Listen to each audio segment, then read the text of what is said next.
pembelajarannya lebih semangat. Nah, ice breakingnya kayak gini. Tangan disilang-silang, tangan digulung-gulung, tangan diputar-putar, tepuk tangan semua. Bisa? Bisa? Nah, kita coba ya. 1, 2, 3, yang semangat. Tangan disilang-silang, tangan digulung-gulung, tangan diputar-putar, tepuk tangan semua. Lebih cepat. Tangan disilang-silang, tangan digulung-gulung, tangan diputar-putar, tepuk tangan semua. Tangan disilang-silang, tangan digulung-gulung, tangan diputar-putar, tepuk tangan semua. Nah, sebelum pembelajaran dimulai, Ibu mau ketua kelas untuk memimpin doanya. Kepada ketua kelas, mohon pimpin doanya. Doa mau belajar. Bismillahirrahmanirrahim. Raditu billahi rabban wa bil islami dinan wa bil muhammadin nabiyyan wa rasulah. Rabbi uji'ni ilma warzuqni fahma wa amalan solehan. Artina ya Allah, tambahkanlah kepadaku ilmu dan berilah aku pengertian yang baik dan amal yang soleh. Amin. Ada yang tahu hari ini kita belajar apa? Nah, jadi hari ini kita akan belajar tentang tokoh-tokoh dalam cerita fiksi. Ada yang tahu apa itu cerita fiksi? Nggak ada. Nah, jadi cerita fiksi adalah cerita yang ditulis berdasarkan hayalan dan tidak nyata. Apa tadi cerita fiksi? Nah, iya.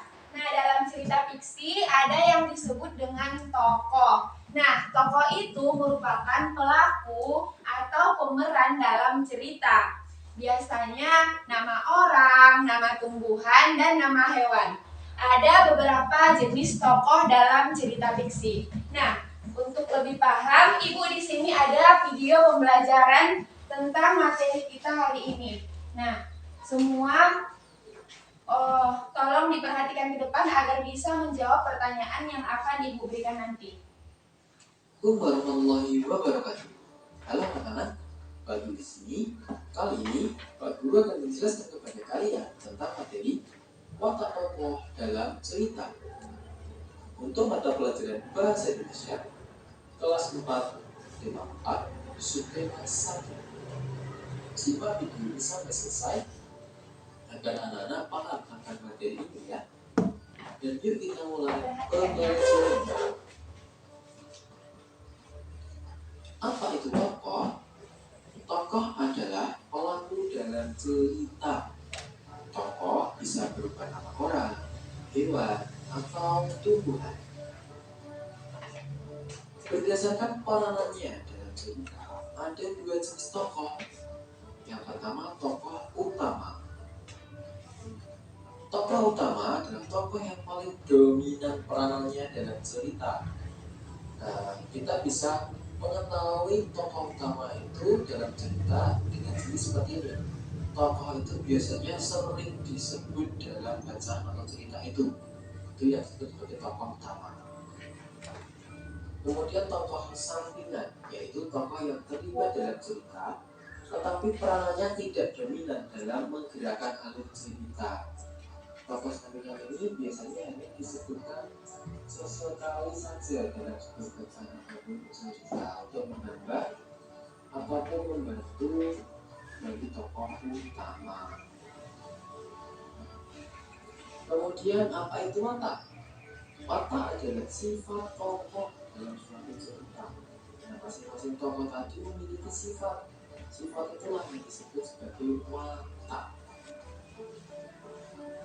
tokoh memiliki watak yang berbeda-beda untuk memunculkan konflik atau masalah dalam cerita bacaan tersebut, sehingga lebih menarik perhatian dari pembaca.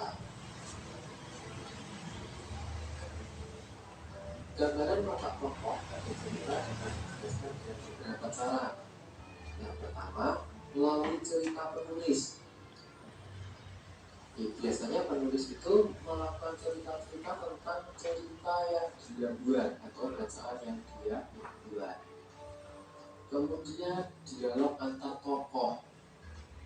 Nah, dalam cerita untuk wataknya ini bisa kita ketahui juga melalui selain penulis itu menuliskan secara langsung pada bacaan, misalkan tokoh kancil itu cerdas. Nah, di bahasa itu selain langsung disebutkan bahwa kancil itu cerdas, itu juga dapat kita ketahui berdasarkan dialog antar tokoh. Nah, dialog antar tokoh itu dapat kita amati dan kemudian kita simpulkan bagaimana watak dari tokoh tersebut. Kemudian yang ketiga, dapat dilihat dari kebiasaan yang dipakai tokoh. Misalkan kebiasaan tokoh tersebut adalah hujan, wangi, jadi nanti wataknya adalah watak pemarah. Jika kebiasaannya adalah suka menolong, nanti itu adalah wataknya adalah watak baik hati. Gitu. Kemudian beberapa jenis tokoh berdasarkan wataknya. Jadi yang pertama ada protagonis. Protagonis adalah tokoh yang digambarkan dengan kepribadian yang baik. Jadi protagonis ini adalah tokoh-tokoh yang baik. Jika protagonis adalah tokoh yang baik, maka berbeda halnya dengan antagonis. Antagonis adalah tokoh yang digambarkan dengan watak yang jahat. Nah, watak atau tokoh yang berwatak antagonis ini biasanya berperan sebagai pelawan atau lawan dari tokoh yang berwatak protagonis atau berwatak baik. Kemudian yang ketiga ada watak tritagonis, yaitu yang berperan sebagai penengah yang menjadi pendamai antara tokoh protagonis dan antagonis. Nah, tadi anak-anak penjelasan singkat dari Pak Guru. Nah, jadi sudah tahu apa itu tentang tokoh-tokoh dalam cerita fiksi? Apa aja tadi tokoh-tokohnya?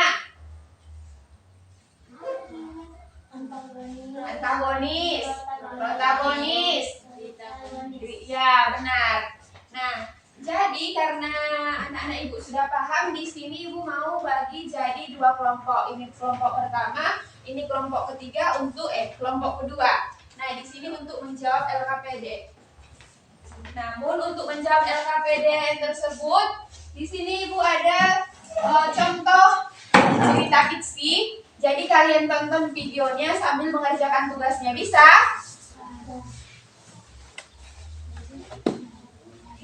Sambil nonton video sambil dikerjakannya.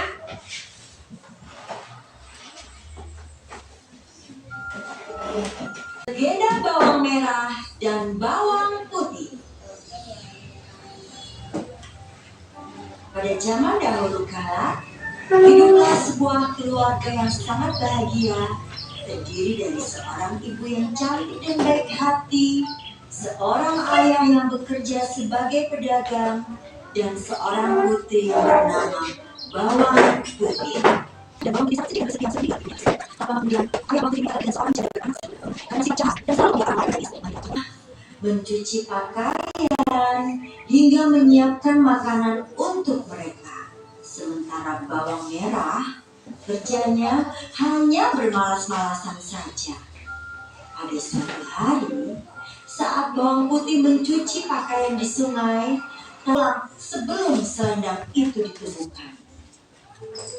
Bawang putih pergi mencari selendang itu.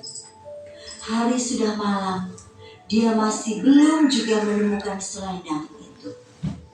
Dan dari kejauhan, dia melihat sebuah gubuk kecil di dalam hutan yang ternyata dihuni oleh seorang nenek yang nenek. Nenek itu akan memberikan selendang itu dengan satu syarat. Bawang putih harus membantu pekerjaan sang nenek selama 1 Sabtu Minggu. Ikan selendang yang dicarinya juga menambahkan sebuah hadiah. Nenek itu memberi 2 buah labu. Yang satu berukuran besar. Sampai di rumah, dia pun menceritakan semua kejadian yang dialaminya kepada ibu tiri dan kakak tirinya. Sambil banyak pilihan labu. Yang satu berukuran besar dan yang satu lagi berukuran kecil. Tentu saja bawang merah memilih labu yang berukuran besar dengan harapan emas dan permata yang akan dia dapatkan lebih banyak lagi.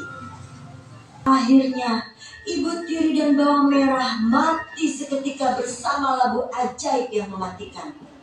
Demikianlah adik-adik, jadilah seperti bawang putih yang baik hati dan jangan jadi seperti bawang merah yang serakah.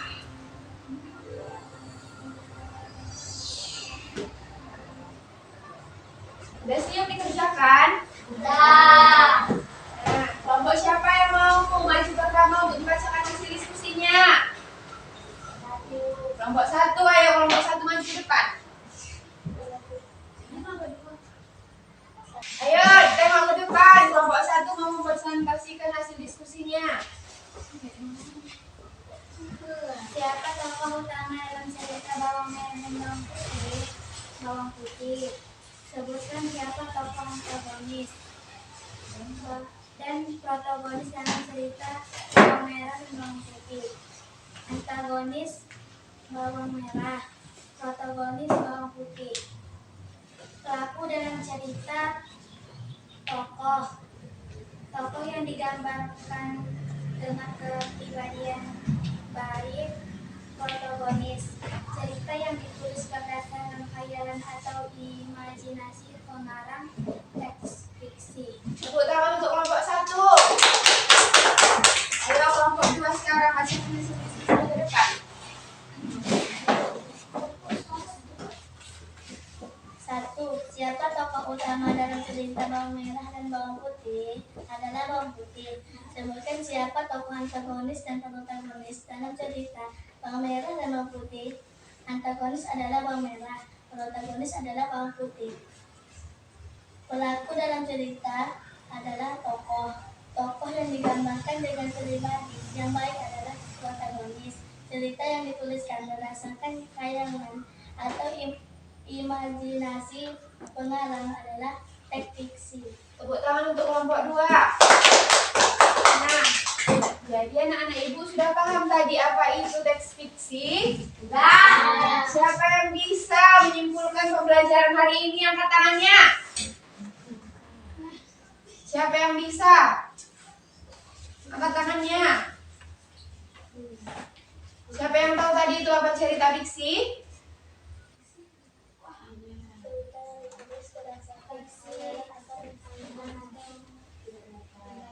Ya. Jadi cerita fiksi adalah cerita yang ditulis berdasarkan khayalan atau tidak nyata. Nah, karena anak-anak ibu sudah paham, kita tutup pembelajaran hari ini dengan mengucapkan hamdalah. Alhamdulillahirabbil alamin. Demikian pembelajaran hari ini. Wabillahi taufiq wal hidayah. Assalamualaikum warahmatullahi wabarakatuh.